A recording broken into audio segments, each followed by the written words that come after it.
Luck, everyone.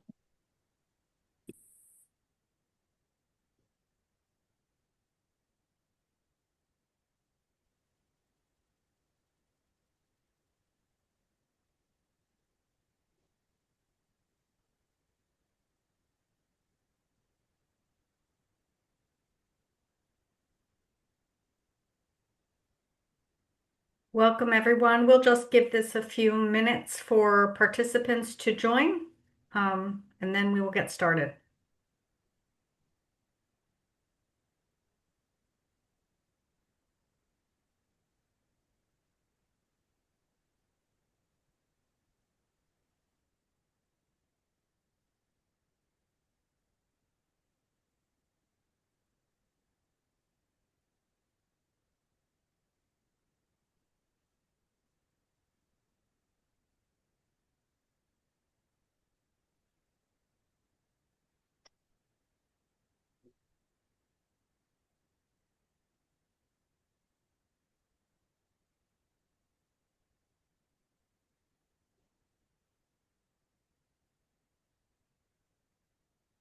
Looks like some people are still joining, so we'll give this just a little bit more time to let participants join.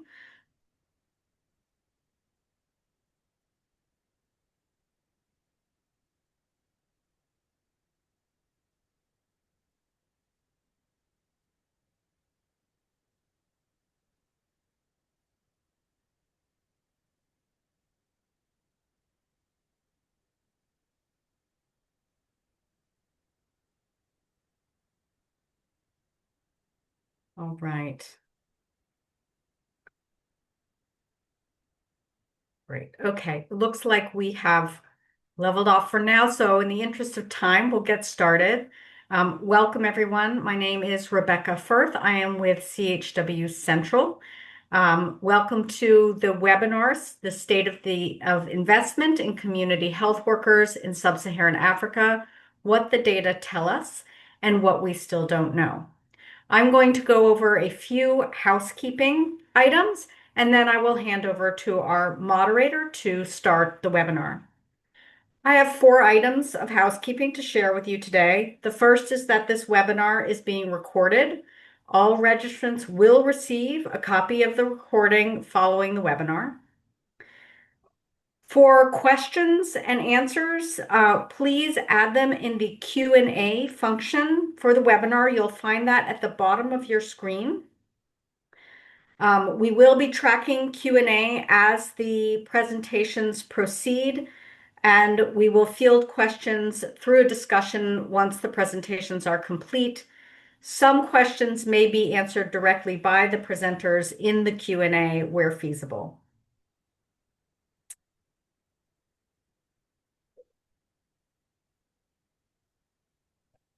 Great. And then finally, following the webinar, participants will receive a very brief 3-question survey.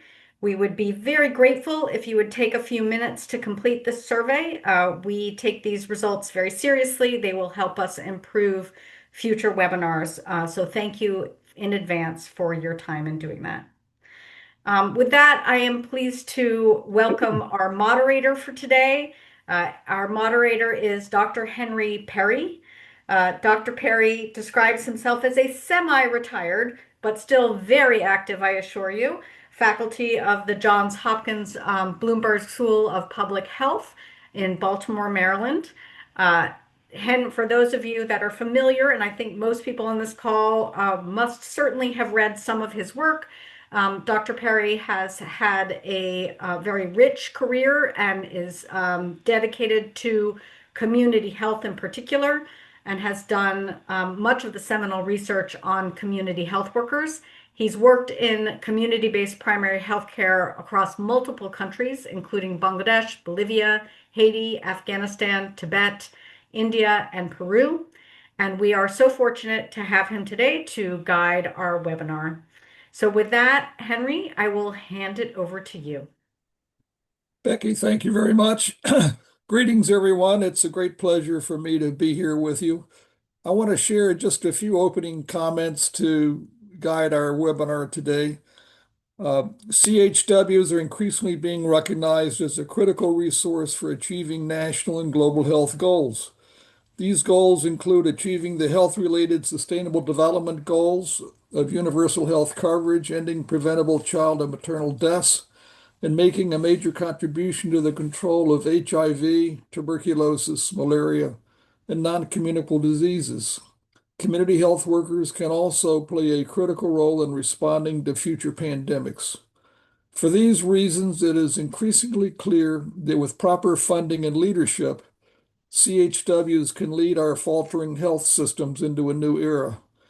CHW programs have long been an underfunded afterthought, but they are now front and center as the emerging foundation of improved health systems. Despite this increased attention, CHW programs continue to face the same pressing challenges: inadequate financing, lack of supplies and commodities, low compensation, and inadequate supervision. The enormous potential will only be realized when investment in health system support matches rhetoric. A marked increase in sustainable domestic funding for community health worker programs is needed, and this will require increased domestic political support for prioritizing community health worker programs as economies grow and additional internally generated health-related funding becomes available. The paradigm shift called for here will be an important step in accelerating progress in achieving current global health goals and in reaching the goal of health for all. Our distinguished panelists today will address the state of investment in community health worker programs in Sub-Saharan Africa. Can you go to the next slide, please? Our distinguished panelists are, as you can see on the slide here, to start with, Soline Skotny, co-CEO, and Shivani Shukla, associate for country investments and knowledge at Financing Alliance for Health. They will be followed by Adedayo Charles Akinwale, acting director of finance for the Africa Centers for Disease Control and Prevention, and then by Dr. Maureen Kamani, head of the Division of Community Health for the Ministry of Health in Kenya.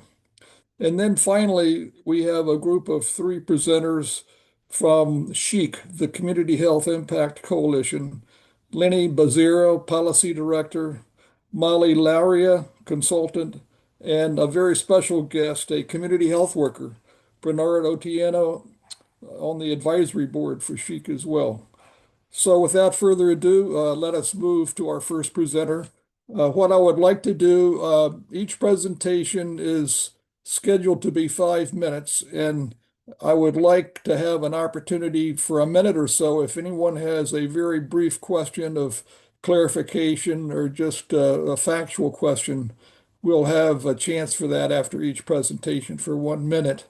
And then after all of the presentations have been completed, we'll have ample time for discussion of broader, more substantive questions. Thank you very much. Hello, everyone. I'm Selene Skopny, and I'm the co-CEO of Financing Alliance for Health. It's a real pleasure to be here today. I'm going to first be talking about why community health workers are sometimes being cut, despite, as Dr. Perry mentioned, how important they are, and how data can come in to actually safeguard and optimize the impact of these programs. And then I'll pass it over to Shivani, who is going to talk about the way forward and also present some country examples. So let's jump right in next. So as Dr. Perry said, CHW programs matter. Why? Because they occupy a unique space between supply and demand for our health systems. Supply, because they allow to reach the last mile, the most vulnerable. And demand, because they also provide incredibly important information on what communities are thinking, community engagement, community feedback, and help to bridge that gap between what the health system wants to deliver and the reality of care. Yet when you look at the results, for instance, of this study from Dr. Katzen, you can find that the vast majority of programs are cost effective against an alternative, but they aren't all equally cost effective. And this is also because program design matters. And this is where using data can ensure even greater cost effectiveness and help to engage Ministry of Finance and senior officials in government on how to continue to invest in community health and see the greatest outcomes. Next slide. So what are the main questions that using data allows us to answer with regards to our community health investments? There are four main types of questions. The first ones are around resources, which is often the foundation. And here, as for the others, what data allows us to do is to move beyond rules of thumbs and generalities. We may know that there's a 4.7 billion gap for community health, but saying that alone is not going to help to close it. What we need to be able to do is to actually bring to a Ministry of Finance and to top government officials evidence of where is the funding gap. Is it at national level? Is it at regional level, district level? Who is responsible for, who should be allocating more resources to curb it? And where is allocating more resources going to see the greatest uplift in terms of the S's, and I'll speak to that in a minute, but also in terms then of outcomes. The next are questions around performance. And here, it's very important in this time of rationalization of investments that we start preaching those who are less converted to the impact of community health with the North Star outcomes that we're trying to achieve. The progress on maternal and child health, on infectious diseases, on immunization, all of those that do matter ultimately to the top levels of government. And then looking at data, we can actually see what is working, what is not, and where are community health workers not supported enough to be able to unlock these outcomes. There are more questions, some around efficiency gains. And here I want to bring one example, which is, we know from Living Good studies, for instance, that in order to see a significant impact on child mortality, they found that community health workers needed to deliver a minimum of 15 high-impact services per month, but only with data can countries define what are those high-impact services and see which are the community health workers that are able to achieve this and where are the ones that are facing bottlenecks to do so. And then the last one is deployment. We are at an age where we can't rely just on the rule of thumb of one community health worker for 500 people. We need to be able to say with limited resources, where is it top priority to deploy strongly professionalized community health workers? Where is population density or burden of disease such that you need to have a higher density of community health workers? And how do you adjust to the evolving needs of your population? Next. So what can we do this? How can we do this? First, we need to think about those 4 S's, right? We know that to perform, community health workers need to be salaried, supplied, supervised, and skilled, right? But we need to be able to measure whether really this is happening or not, and where in the country. It's likely to be different in different regions. But even we need to go further to see if your inputs are actually translating into your outcomes, right?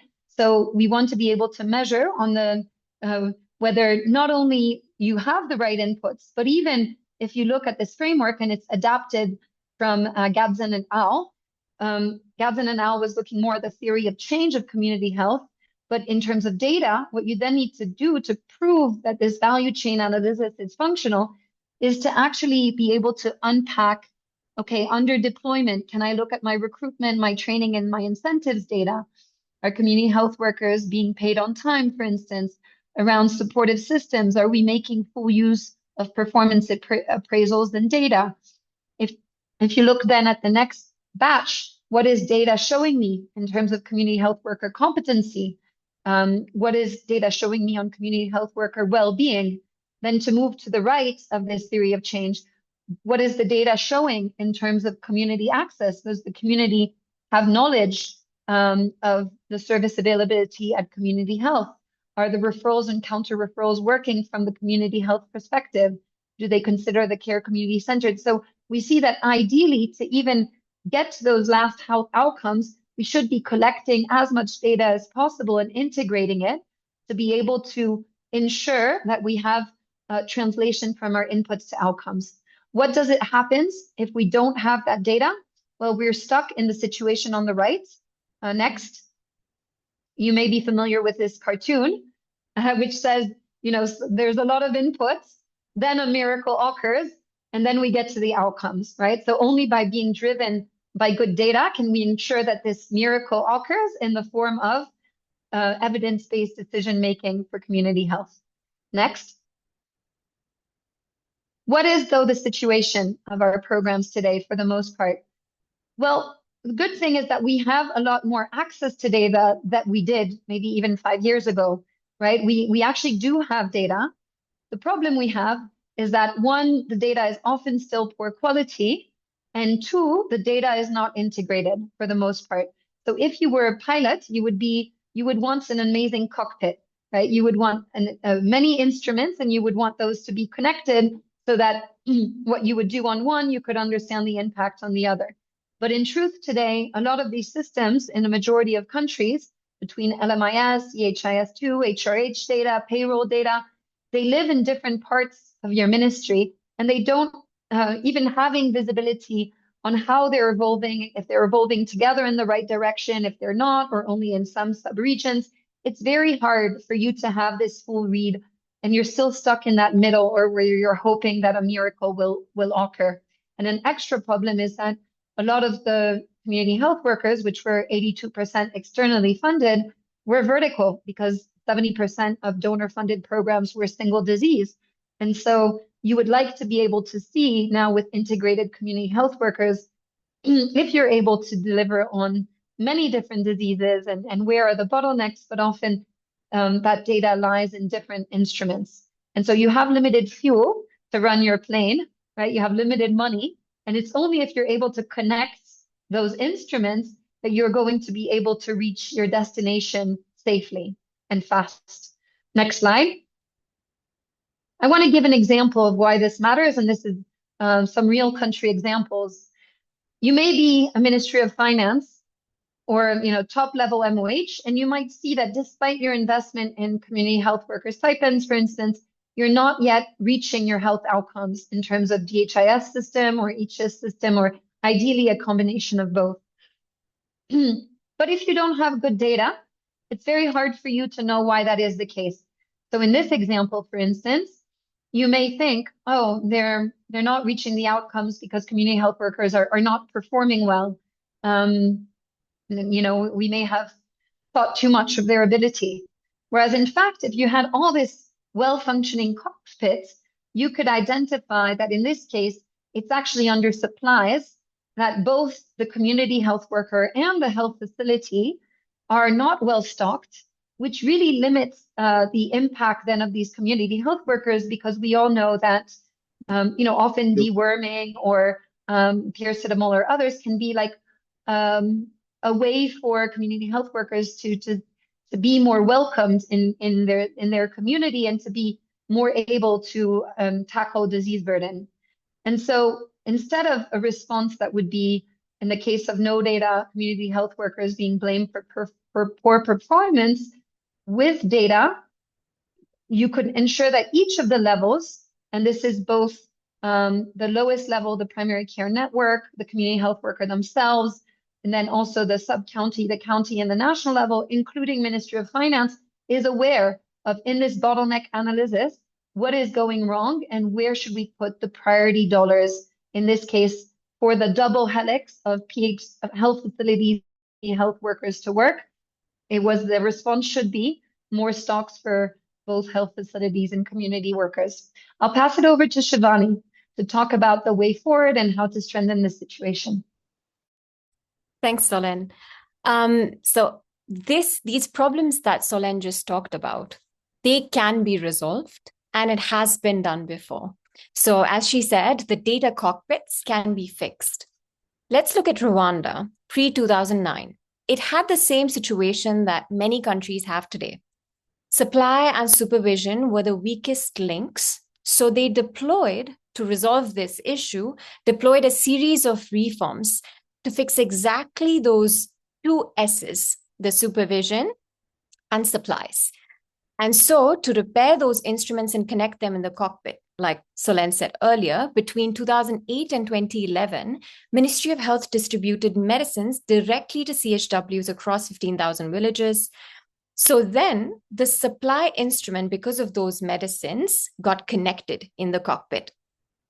Then in 2009, performance-based financing came into picture through cooperatives, which paid CHWs against certain coverage targets, and with SMS reporting, which linked supervision data directly to disbursement of those payments.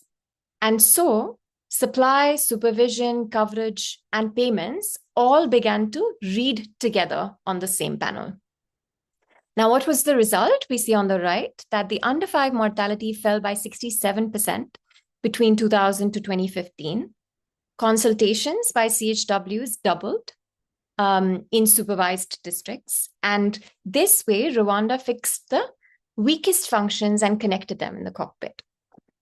Now, next, one important caveat here is that Rwanda's binomes are paid through performance-based incentives, not a salary, but this situation is evolving as we go. So for what a functioning salary instrument looks like, Malawi is a good example, where CHWs are on government payroll since 2017. And when donor-funded clinics last year were cut, unfortunately, those salaried CHWs stepped in to keep the maternal health services running. And that is what a functioning salary instrument looks like. So it buys you so much more, not just coverage, but actually resilience that a lot of us are talking about. Next slide. Now, this is the CHIP dashboard. So it is the community health investments for primary healthcare dashboard. This is built by Financing Alliance for Health, and you can access it also on the website. Now, for this one, I'm using Malawi as an example because they have invested in data transparency, and that's precisely what makes this kind of analysis possible, like many other countries in Sub-Saharan Africa today. Now, 3 things that clearly surface from this dashboard that national health accounts typically wouldn't be able to showcase as of today is first, commitment is not the same as spending. So payroll figures look fine on paper, but domestic community health spending per capita tells a very different story. So you see on the left, the amount of community health per capita spending is much smaller percentage of the PHC spending, which is inherently a percentage of the overall health spending. Second is that CHW density is not the same as performance. So where outcomes stall, for example, we see the numbers on the right, where in red, which is under 5 mortality here, despite strong CHW coverage, for example, paid CHWs and larger coverage, the data often points to supply gaps or supervision failures. So supply gaps are something that Solen already alluded to during her presentation. So as Solen said earlier, it matters enormously which S is broken in that value chain and at what level is it broken? Is it district, facility level, or national level? The third is financing risks become visible early in such situations because you see on the left, there is a PHC spending graph in the middle. And below that, you see there's a CHW spending per capita graph that is evolving over time. And you see on the black, there is the external assistance. So the black line going up is external assistance. CHW being the backbone of primary healthcare, CHW spending being the backbone of primary healthcare, also shows that the bottom line, which is the green line, which is domestic spending, lies flat at the bottom, but we see the external assistance going up. Now, we see a similar trend in PHC spending as well. So this platform makes that cliff visible before it arrives. And like a lot of other platforms, and potentially in the future when there is an integrated information like this for CHWs, we can see a crash coming before it before it actually happens. So we have time to act. So Malawi, for example, can see these things now, among other countries. Many countries still can't in Sub-Saharan Africa, and that is the gap that we need to close. Next slide. So finally, where are we? And what does the path forward look like? So this is a maturity assessment we did as part of Africa Frontline First's amazing work across the continent on assessing the maturity of health information systems across 15 countries. It was a broader assessment, but this is only for the digital health related, the maturity assessment for health information systems specifically. And we see that only 2 countries were labeled as functional, and only 2 were highly functional. Now that is not a failure, it's a starting point because we know exactly what the path forward looks like, which is great. So there are 4 pathways which can lead all countries to a highly functional data cockpit, like we talked about earlier. First is one framework. So a single national M&E system where CHW investments and other indicators are embedded inside the HMIS and are disaggregated, not parallel donor frameworks that are running alongside each other. The second is one system, so which is a standardized, digitized community health information system with all partner data integrated into it. Third is fully connected instruments.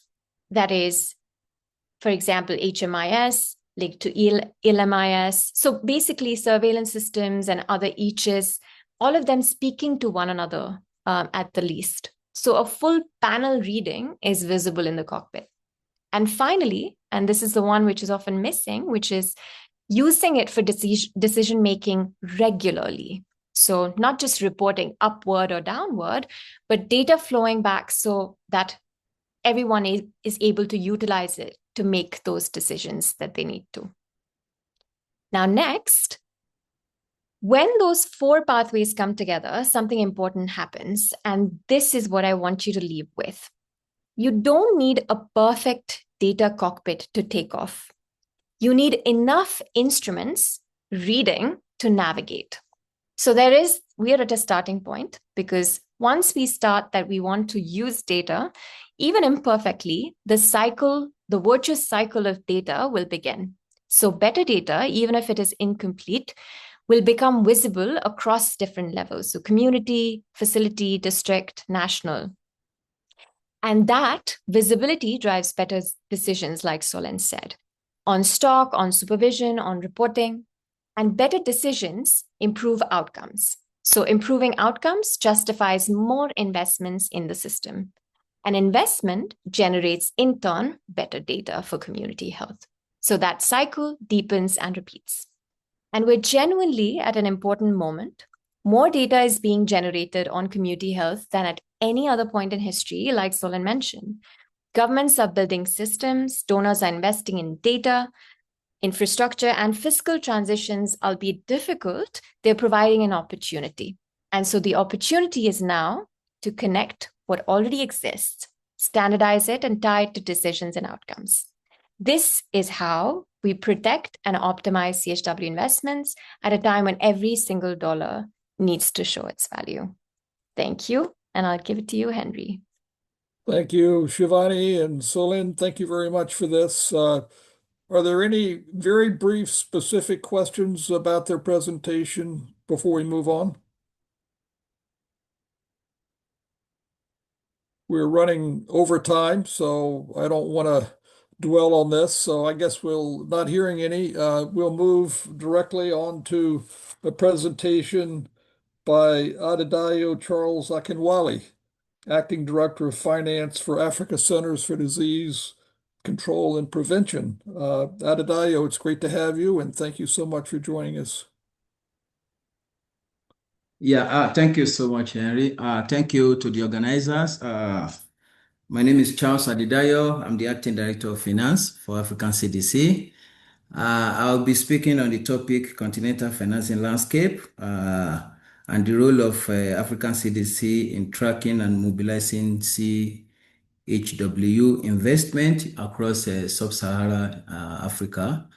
I think by virtue of my position, this is a topic that is very dear to me, and I can confirm here that investment in CHW is at the center and on top of the priority list for African CDC. Over the years, I think, next please, the slide, yes. Yes, this is the topic that I've just introduced. Yes, CHW investment and what the role of African CDC has been. Basically, it cut across leadership and governance, including policy development, information and accountability, capacity building in the continent. You see from the cycle, a lot of effort has gone into the developing and securing domestic financing for CHW community health workers. Over the year, African CDC have been able to develop an agenda, health security and sovereignty agenda that has been recently launched, and this is basically aimed at strengthening domestic resources mobilization for health in general, and in particular for the CHW. And again, over the year, we have pushed the investment case for community health work program. Also, the Continental Community Health Program scorecard is also available that we are pushing is an agenda from African CDC. Also in financing, which of course is my area, we've launched a program called African Health Financing in a New Era. So these are some of the areas that we've been able to touch on over the past decade as African CDC, and in particular with the current management of African CDC and the leadership of African CDC. Next slide, please. This is just to show what the African CDC has been able to do.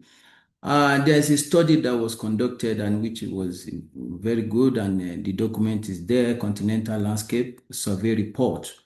The document highlighted a lot of data that is available for community health workers. But of course, as it has been said by the former speaker, the previous speaker, the data are there, but of course, the standardizing the data and also tracking the level of involving, the level of movement of that data is a bit of challenge. We'll be touching on that maybe towards the end of the presentation. But on the Continental Landscape Survey that was conducted by African CDC, the report is validate what African CDC has done in terms of leadership, and also we have conducted a lot of high-level engagement with the leadership in the government in the continent, including presently chaired by the President of Nigeria, the workforce champion for African CDC. In terms of political landscape and coordination, a lot of effort has gone into this. We've had a lot of meetings with World Health Assembly and the UNGA on the strategic direction for the community health workers, continental acceleration towards 2 million from 2026 to 2030. This is a declaration that was done last time in the Summit of African Union, that working towards mobilizing 2 million community health workers in the continent. It's also very linked to the Abuja Declaration of 2021 that 15% of the budget of a country in the continent should cover health sector. So I think this is an agenda that is very key and is at the center of a community health workforce in the continent. There's a draft report and the scorecard that is meant to track the program and the activity of community health workers. Like I said, the activities of African CDC has come across various sectors, including governance, leadership, and policy development, and towards making sure that the funds are generated both internally, but focusing on domestic financing of CHW, as well as health in general over the decades. So these are just a highlight of what African CDC have done in terms of community health workers. As a finance person, I'll be talking more on the financing aspect of how we've been able to mobilize resources and where the problem lies in terms of using those resources. Next, please. Yes, this is data that is also gotten from the survey that was conducted by African CDC, the Continental Landscape Survey report. It has proven that 78% of country has a costed community health strategy, and 37% of the countries, we're looking at the countries in the Sub-Saharan Africa, in Africa. Generally, we have 37% of countries will develop an investment case for community health workers. So there's a development of investment case for community health workers. 21% of countries with financial sustainability plan. Then when it comes to financing, I think this is where we have a slightly huge gap in terms of financing the community health workers. From the data, about 57% of the expenses of the CHW is funded by the government. However, those funds are not generated internally. Most of the funds are from external resources. Next slide, please. And that is where most of the gap are lying. Like I say, there's a Abuja Declaration of Self-Reliance and mobilization of resources toward health workforce, and as well as community health workers. But the gap mainly is in the domestic financing that has, which the continent, we believe the continent need to focus on the mobilizing resources internally. And apart from that, even those finances that are mobilized internally are the biggest challenges that we have observed is the inefficiency in the management and the usage of those resources. You can see about almost 40% of the resources mobilized are either wasted or misappropriated. I think that is the area of concern, because it's not enough to mobilize resources, but as well to use those resources in the right direction. And the gap also is also identified in the area of alignment with external assistance. Many a times, what has been generated does not really fit into the space, to the need of the countries, or where they are most needed in terms of when it comes to community health workers. There's a huge gap in that aspect. Out-of-pocket health financing, this is another serious aspect in the financing of community health workers in Sub-Saharan Africa. We've had instances where the community health workers chooses, to take care of family, that they have been working with, and they're also taking part of the responsibility of the community. So this has really set a lot of, motivation backward for community health workforce, and also reduce effectiveness in they are carrying out their work and the task in the community. So, like as it has been mentioned previously, lack of adequate information. The information are there, but I think the problem is to standardize the information across board, and making sure that we have a system that could track the level of changes of those information over a period of time. Next, please. So these are basically the slides talk about the gap that has been identified over the period. And what does the data clearly shows?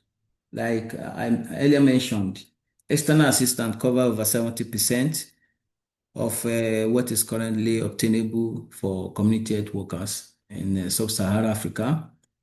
And domestic financing is about 20%, which also, is a gap that has been identified and the area of focus that is needed going forward.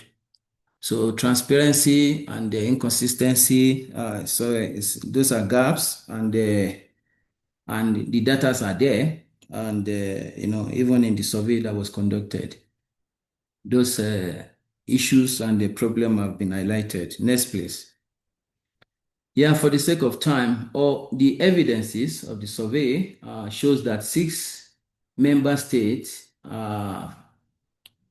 finance 80% of their community health worker through domestic financing, just 6 when you look at the continent in general. And 31 member states allocated national budget for community health workforce, while 26 member states pay community health through their government wage bill and the payroll system. 19 member states have investment case, and 21 member states of community health work have a finance sustainability plan. So the question here basically is to say, with this kind of information, how do we bring everybody on the same page? How do we have the same information so that implementing community health workers in the continent and carrying out their work can be seamless? According to the Abuja Declaration, that requires that 15% of the national budget should be channeled towards health sector, that has not been actually actualized, and that is why, next place, and that is why you see a lot of effort has gone into the program of African CDC. This is the trend, and this slide basically talk about out-of-pocket expenditure. This is very worrisome. If you see domestic financing, if you see this, the chart to your left, domestic financing has been on top of the chart, while the development assistance also has been stable. But if you look to the chart in the right, out of pocket has been very high, although coming down slowly. But why development assistance from foreign implementing donors has been also on the rise, or maybe stable in a way, and private sector are just down there bringing private sector and a lot of blending financing, I think, will be the solution to take the continent out of pocket financing when it comes to health and when it comes to supporting the CHW and doing their important work that they are doing in the continent. Next slide, please. Yeah, this is the data that shows us that the density of community health workers in Sub-Saharan Africa shows that per 1,000 population, the projection is to have 1 community health workers per 1,000 population. And you can see the performance of some of the samples that has been given according to this data. I think the highest we've had is very close to 5, and 5 per 1,000 community, and the target is to have 10. So we have almost 50% of what the target has been. And this is where the gap also, the data shows that there's a gap in mobilizing more community health workers in the continent.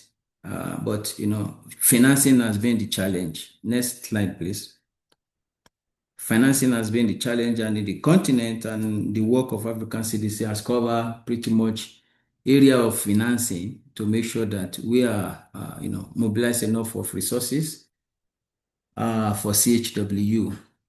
Like I initially mentioned at the beginning of the presentation, there are those these are material, these are program, an agenda that has been developed within the continent, ensuring and strengthening financing of health workforce in the continent. This material basically is aimed at, uh, improved high impact revenue streaming that coming domestically from the member state. I mean, the country in the continent, which include a lot of concepts, including blended financing that combine public and private sectors investment in health sector. Solidarity levies like airline ticket, and basically these are proposals, but what I can say here is that effort has been geared towards making sure that some of these things are realized, and also engaging diaspora to make sure that we leverage on some of the remittances that is coming to the continent, import levies, and a lot of VAT that could be, an example of such a innovative system is what is coming out from DRC now, that the country have been able to generate over $25 billion in towards financing the health sector for a particular year. So these are concepts that has been developed by African CDC, and with the availability of data and what we have, including the survey that has been conducted, we ensure that those data will help continental health financing reform, and we also better help in planning and deployment of CHW, while we also working towards attaining the 15% of annual budget towards health sector in the continent. I think that will bring me to the end of my presentation, and these are the link and references that was used to come up with the presentation. So thank you, Henry. I hope I'm within the 5 minutes that was given to me. Thank you so much. Over to you. Thank you very much, Charles. Does anybody have a quick question? We're running behind schedule, I think, but if there's a quick question, we can try it. Yeah. Henry, we have 2 questions over here. We have a question here from Charlene, who asks, which 6 countries finance over 80% of their CHW programs through domestic funding? So Charles, you can take a note of that question, but I'll also leave this question open for any other of the panelists to take on if you have the data. And then Cyril over here asks, thank you, Charles, for all of these reports and information. Is WHO on board with Africa CDC? So a question there on the relationship between WHO and Africa CDC and how y'all are working together. So I'll hand it back to you, Charles, for answering those 2. All right. Thank you so much, Maya, and thank you so much for those questions. I think they are very important questions, and let me start with the last one. Our work has been very on a very good relationship with WHO. I can give an example of when we had the outbreak on the Mpox in DRC. There's a joint mission that was set up. So most of the work that we are doing as African CDC are mostly or jointly done by between African CDC and WHO in the continent, because we believe in complementarity rather than the competition in the continent. Of course, African CDC has the mandate, both governance and statutory, when it comes to the work of the health workforce in the continent. But most of the job and most of the task and the assistance that has been done in the continent are jointly done with WHO, and I think the working relationship has been very good.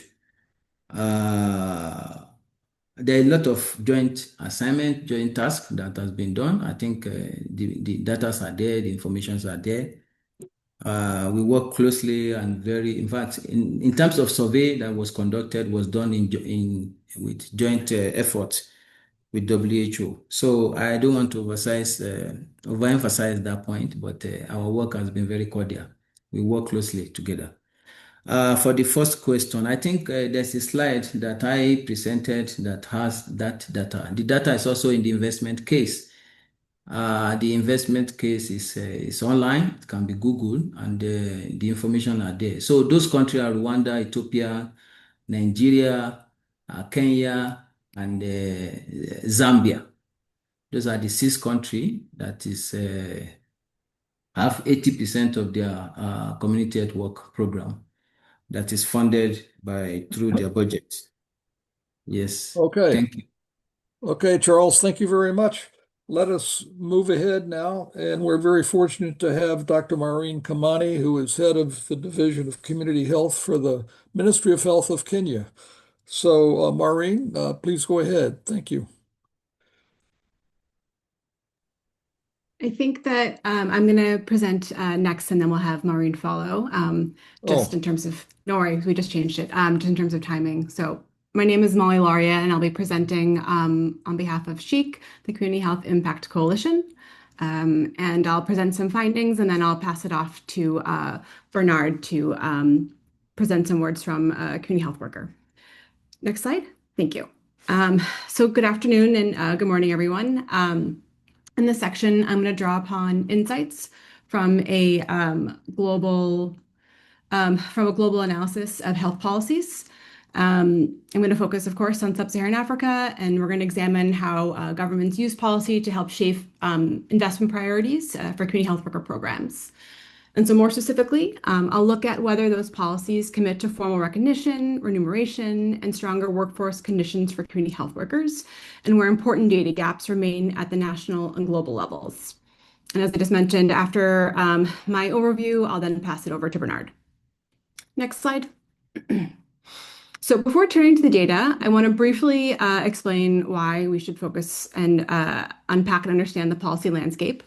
So as many of the panelists have already highlighted, we have a wealth of information that demonstrates that community health worker programs can be highly effective, but particularly when the right systems and supports are in place.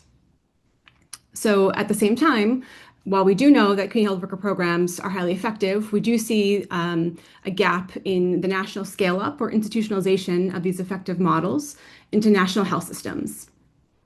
So in 2018, WHO published global guidance to help address these gaps by outlining core supports needed for effective community health worker programs, including establishing systems and practices that ensure that CHWs are accredited, paid, supervised, skilled, and supplied.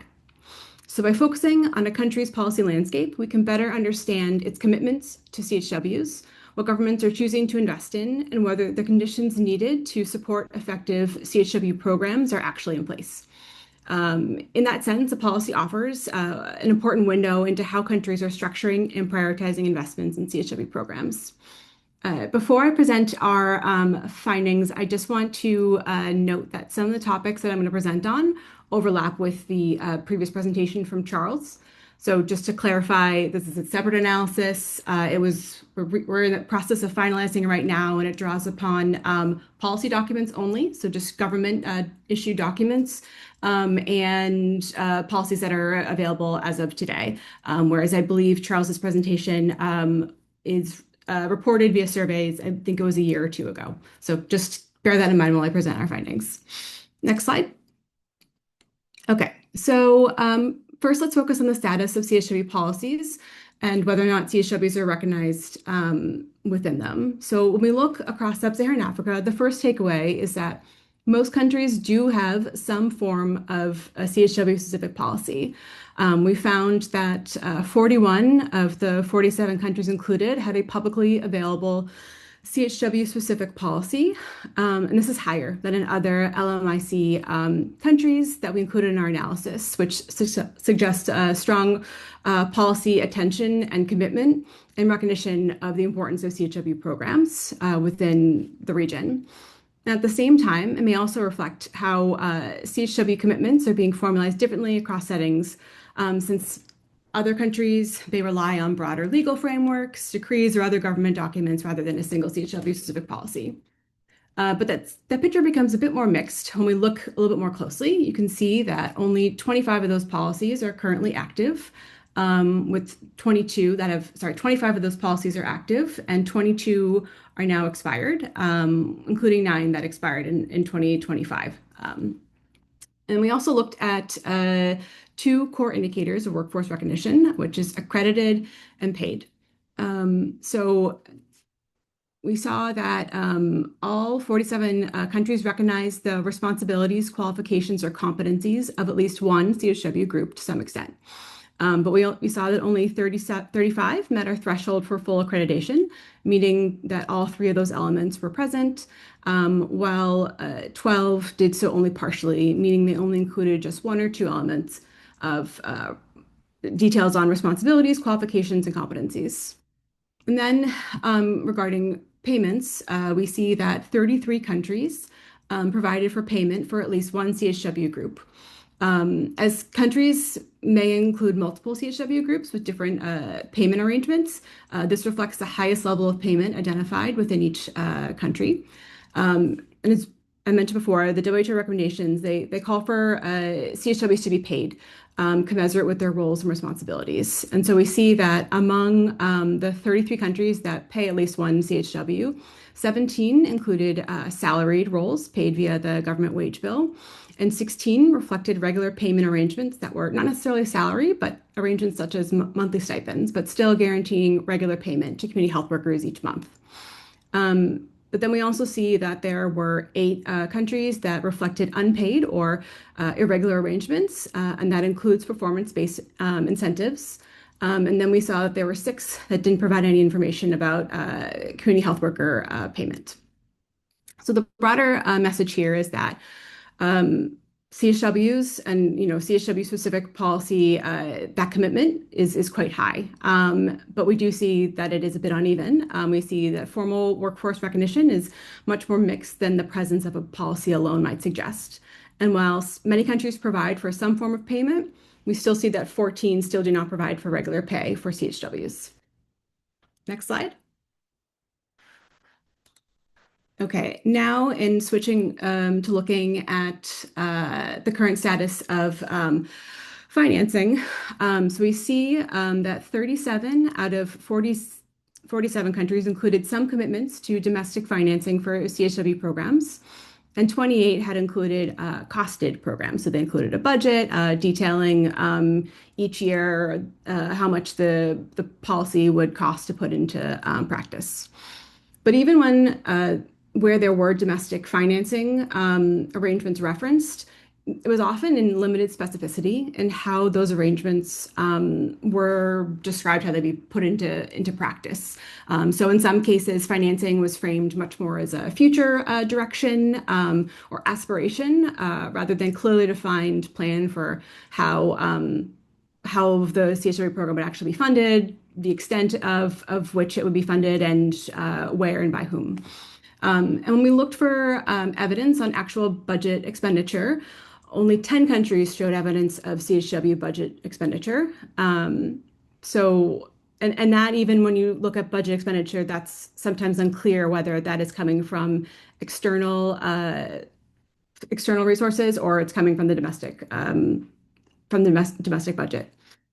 So I think for me, one of the clearest messages from this, from our analysis, is that the commitment to CHWs is highly visible, but we're seeing a bit of a gap in terms of the execution and implementation.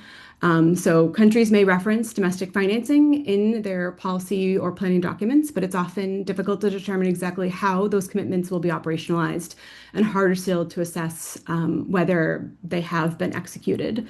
And I just want to note that given that we are looking at policy documents, there's also particularly in terms of budget execution. That's not always something that's available in those documents, but still important to note that trying to find that information while looking across government sources was quite challenging to find.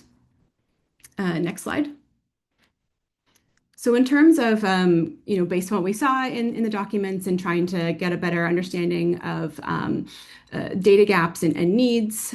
So as I had noted and I've been noting throughout, most countries have a CHW-specific policy, which is incredible, but we still find that there are important data and knowledge gaps. So within the policy documents themselves, there's still a need for more detail on core CHW components, including clarifying the responsibilities, qualifications, and competencies and pay across the different CHW groups. That level of detail matters because it helps establish what CHWs are expected to do, what preparation support they require, and whether their remuneration is aligned with their roles and responsibilities. Without that specificity, it becomes harder to assess workforce conditions and compare across countries and plan for implementation. For example, descriptions of competencies were not always consistent, and information on remuneration rarely specified whether pay, what exactly pay was, and whether it was aligned with minimum wage standards based upon the roles and responsibilities of each CHW group. So next, when we talk about domestic financing, which I think I may have alluded to, we still have some limited visibility into how commitments are meant to work in practice.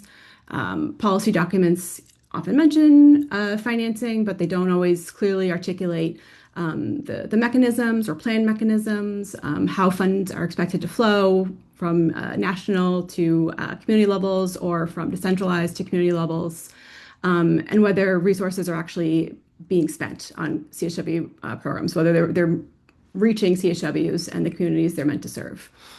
That matters because without that level of detail, it's difficult to understand how governments intend to move from policy commitments to implementation. And in many cases, these commitments are read, which makes sense, more as a broad intent or future direction, which I think really aligns with, for many settings, the stage of CHW programs, and particularly the stage of incorporating the WHO guidelines, which only came out in 2018. So much of that does make sense, but still draws upon a bit of a difficulty to understand how countries are trying to operationalize these new programs. And so when we think, about integrating CHWs into the health system, thinking about scaling up effective CHW programs, you're still seeing that even though a country may have a CHW policy, we're still seeing CHWs are missing from national human resource for health plans, often missing in detail in national health plans and broader national documents to really demonstrate that CHWs are being integrated into the broader health system. In terms of when we think about global data gaps and needs, we're seeing that only 24 countries reported their number of community health workers into the national health workforce accounts, which is led by WHO in 2024, which is the year of most recent data. So demonstrating a gap of countries that have CHWs but aren't reporting them in systematically. And then we also see that only 2 countries in the most recent data that's available have reported spending on CHWs into WHO's global health expenditure database. So even though we're seeing that CHW programs are increasingly recognized in policy documents, we're still seeing some missing gaps of including CHW so that we can use this data at a global level, at a national level to shape planning, budgeting, and accountability to implement effective CHW programs at scale. So again, to close us up, our data shows that great commitments seem to exist, but we're just seeing some more gaps in terms of that specificity aligned with WHO guidelines and specificity around the financing arrangements and execution.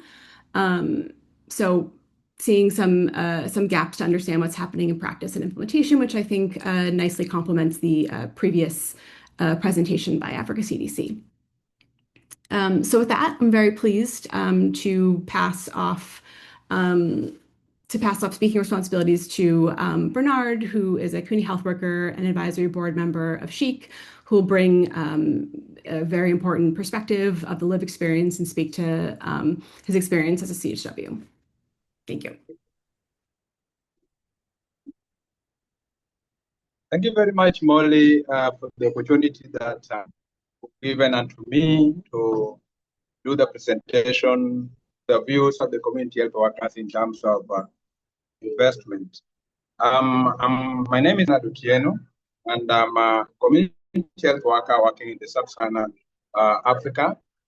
Every day, we walk through communities, visit homes, and meet families to ensure, visit families to support their health.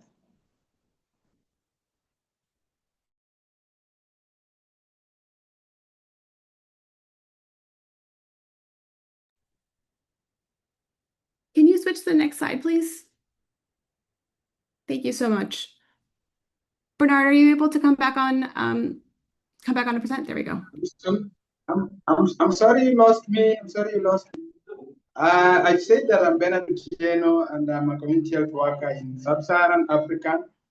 Every day I walk through communities, visit homes, and meet families to support their health, from maternal and child health care to TB and HIV services. Being on the ground, therefore, gives me a clear view of what works, what challenges remain, and how investments translate into real impact. Data is central to our work and to investment in community health workers. I collect information on households, track patients' treatment adherence, and monitor key health indicators. For example, I record vaccination coverage, maternal checkups, and follow-ups for patients with chronic conditions. These numbers guide decisions on where to send resources and which communities need extra support. But that alone doesn't always reflect realities people face. I have seen children marked as fully vaccinated on paper, yet their mothers face barriers like long distance to clinics or transport costs that prevent them from completing care. CHWs provide the context behind the numbers, ensuring investments reach the people who need them most. Without this perspective, even well-funded programs can fall short. Recognition and integration into the health system are critical. When health facilities treat community health workers as partners, providing training, supervision, and tools, we can always deliver a meaningful results. For example, during TB programs, hospitals relied on CHWs to follow up patients at home. With proper support and acknowledgements, treatment completion rates improved, and families received consistent care. Investment in community health workers must go beyond funding. It must include ongoing support, resources, and meaningful voice in decision making. From my experience, an effective community health worker program relies on three things: coordination, data, and empowerment. Strong links between community health workers and the health facilities ensure referrals and follow-ups happen reliably. Accurate, timely, and contextualized data allows interventions to reach the right people. And when CHWs are trained, equipped, and trusted to act, we can respond quickly to most vulnerable. During the recent maternal campaign in my area, we used household-level data to reach every high-risk mother. By combining information with frontline insight, we ensure timely care and safer deliveries.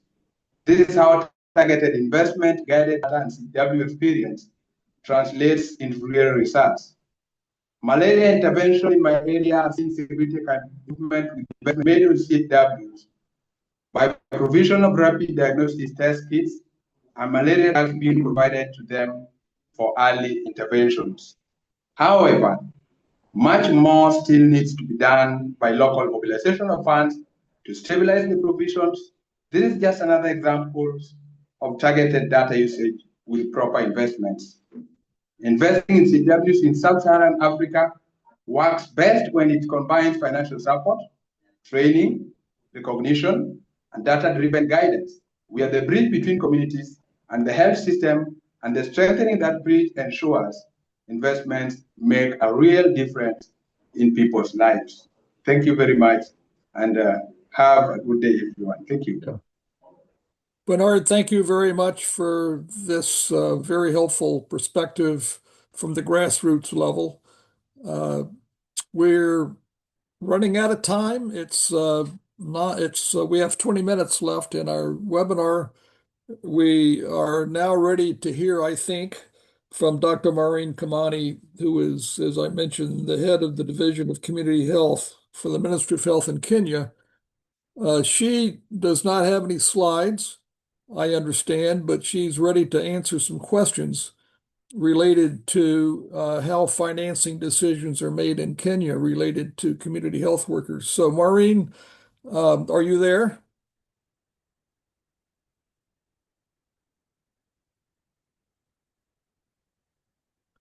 Let me ask the first question, which is, how does Kenya currently track CHW financing within the national health budget? What is visible and what remains hidden?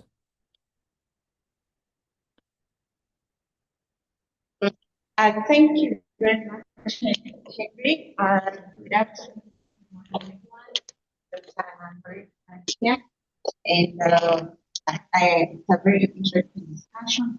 Like the previous presentation, and I see we are all really trying to ensure. Maureen, the connection is unstable and we cannot understand what you're saying, I'm sorry to say. Is there anything you can do to improve it? Can you hear me now? That's much better. Thank you. Okay. Thank you, Henry. And thank you, everyone, for very insightful presentations.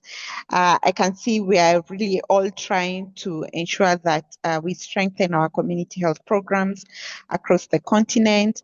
And I like what Africa CDC finance team has talked about earlier. And I know in many countries, there's a push towards really mobilizing domestic resources to support community health, which have been for a long time mainly donor dependent. But now there's more and more domestic appreciation of community health worker programs and actual allocating resources to support these programs. So I'm the head of community health in Kenya, and I'll be talking about what we're doing towards this. So the Kenyan program since 2023 has received a lot of first political goodwill and government support, which has really helped us to move from what we had before donor dependency to more and more domestic resources being put in to ensure that we are paying our community health workers, though it's still a stipend. We have not gotten to a point of paying them a full salary. We pay them a stipend of about 5,000 Kenya shillings, which is about $40 per month. In addition to that, we have also ensured that we have resources to ensure that we digitize the entire community health workforce. We have 107,000 community health promoters, we call them that, in Kenya, and about 5,000 community health supervisors. The 5,000 are fully employed within the normal human resources for health, and they are paid a salary at the end of the month. But then for the community health promoters, the 107, those are just given a stipend, and currently all of them, 100%, are provided for this stipend by the government. So for stipend, we have moved away from donor dependency, and now we are currently just paying them from government resources. So in terms of visibility, currently from our budget making processes, you are in our budget policy statements that are developed every year by the National Treasury or the Ministry of Health within the country. You are able to see the amount of money that has been put in for community health workers. In Kenya, we have a devolved system of government where we have the national government and the county government. So for currently, what we are doing with the stipend is that the national government contributes 50% of that 5,000 Kenyan shillings or $40, and the county governments take care of the others. And you can easily be able to see this budget there's a clear budget line, and there's a vote for community health worker, which is under our HRH broader vote head. And then we also know that community health work is not just about paying the stipends. So what we have done is that we have also have other things that the working tools that the community health workers require. There are also engagement forums or community engagement forums, like the dialogue days, which need to be funded. We know we need to replenish the supplies which they normally use.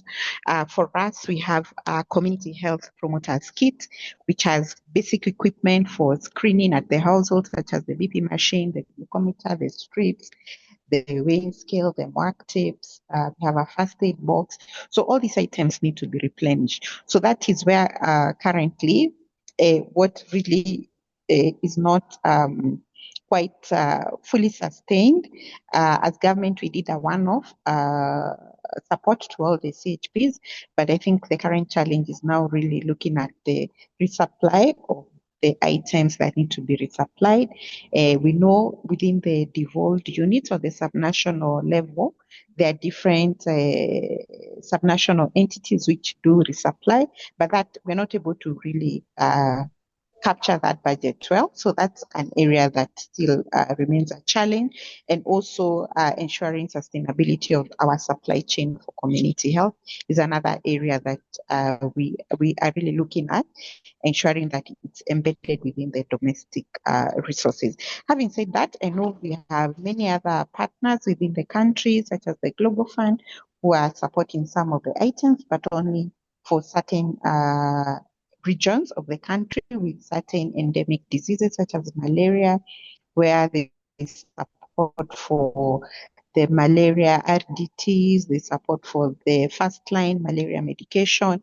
And in some of these areas, the CHPs play a critical role in supporting communities in terms of managing uncomplicated malaria. And then when it comes to data, there was a question around data. I think as a country, again, we are lucky that we were able to do a national scale up of our electronic community health information system. So we moved away from paper-based reporting of our community health interventions and moved on to the digital tools. And this has really enabled us to be more visible. We understand what's going on. We understand what's going on across the country, and we can be able to even plan better. We can be able to tell about what are the key service areas in different parts of the country. We can have very good heat maps. We can identify where there's the outbreaks about to happen, because that system is enabling us to have an early warning system because of the data that our community health promoters are taking from the communities.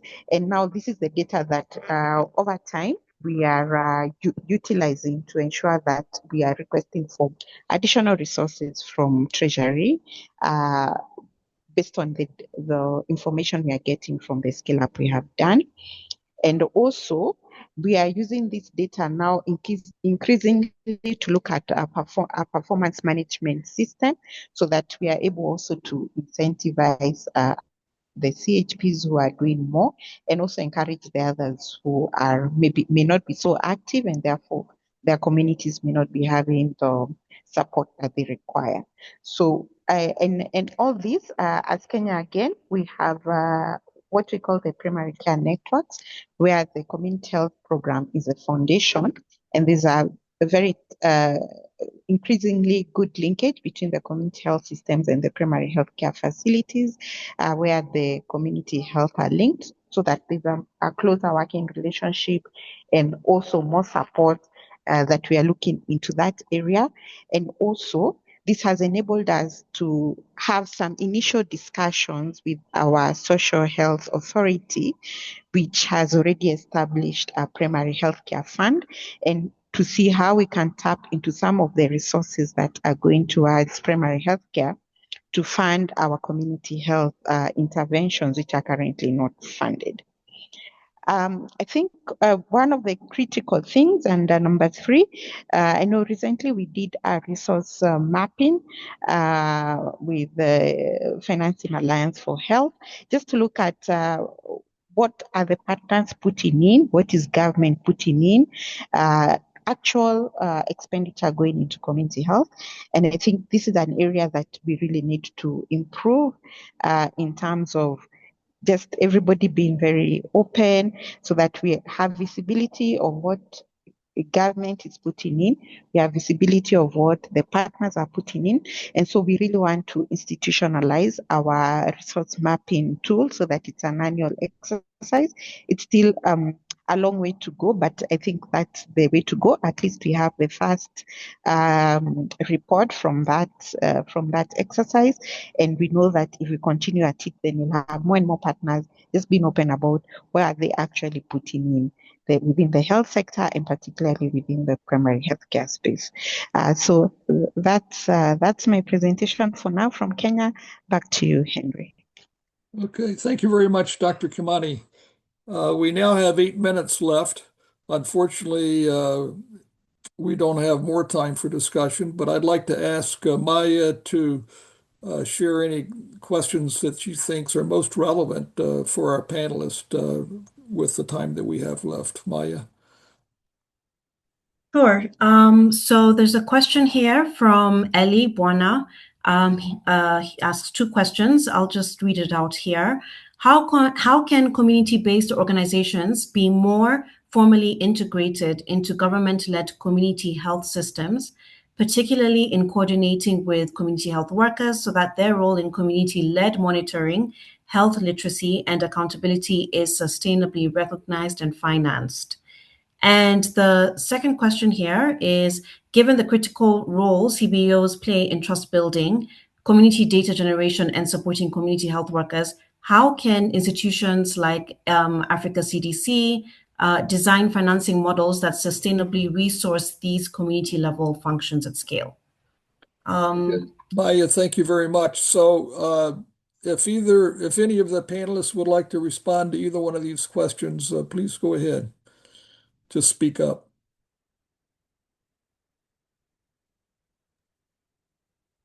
Thank you, Maya and Henry.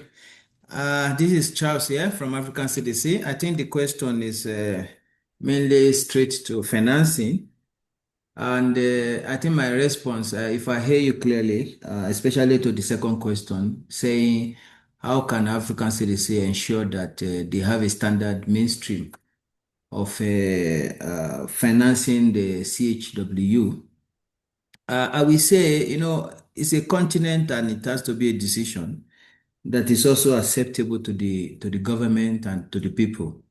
And through that, I think a lot of effort has been channeled towards governance and policy development, and to make sure that all the countries adopt the same modality by having a standard way of doing this. So one of the effort that has been done is to have at the government level a champion, African Union champion on community health workers, which is the president of Nigeria, which is trying to mobilize resources and try to also encourage country to budget and to have a scorecard of a community health workforce. in the system. So I think a lot of advocacy has gone into this, and I think I just wanted to say it can only be done through trying to encourage country and to highlight to the country to see the importance of community health workforce, and to have a standard document and a standard way of doing this, and which a policy has been adopted in this regard. So it has to do more of a government lobby and a lot of, I would say, patronizing the government to do it and to see the importance of what community at work can do and achieve within the country. I thank you. Thank you, Charles. Does anyone else want to respond to either one of these two questions? We have 5 minutes.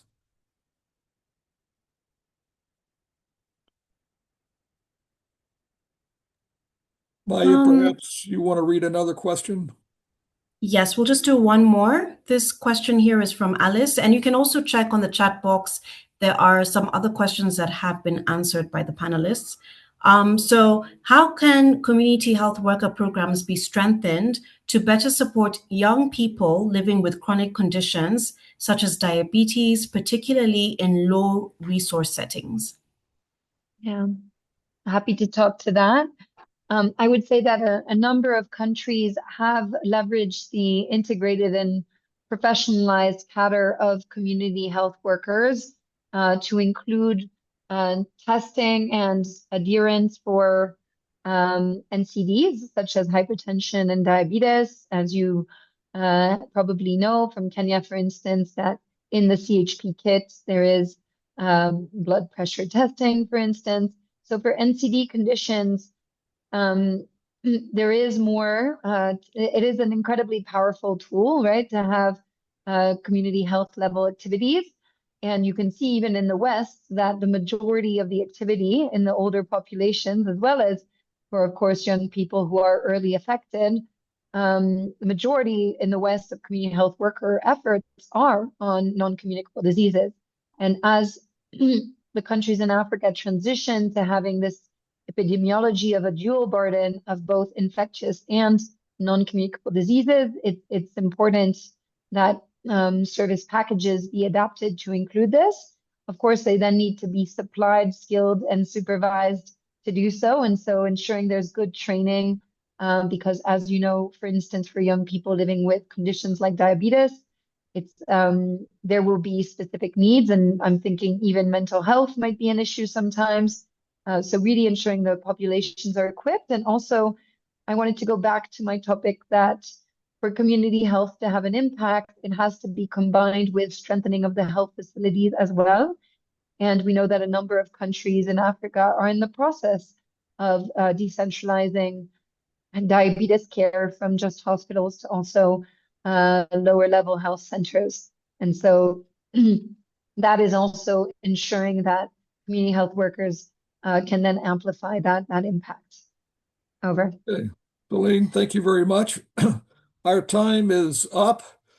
Let me just conclude by saying that it's great to see the interest in and commitment to better understanding what the issues are in terms of giving community health workers the financing that they need to be effective.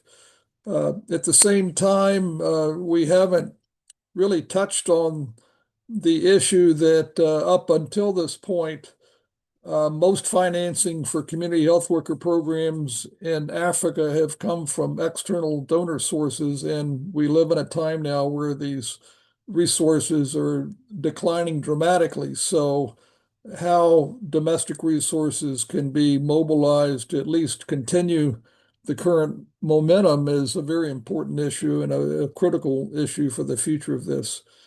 I've been involved for the last couple of years now working with UNICEF and other members of the Community Health Delivery Partnership and envisioning a next generation of community health workers, which I'm quite excited about.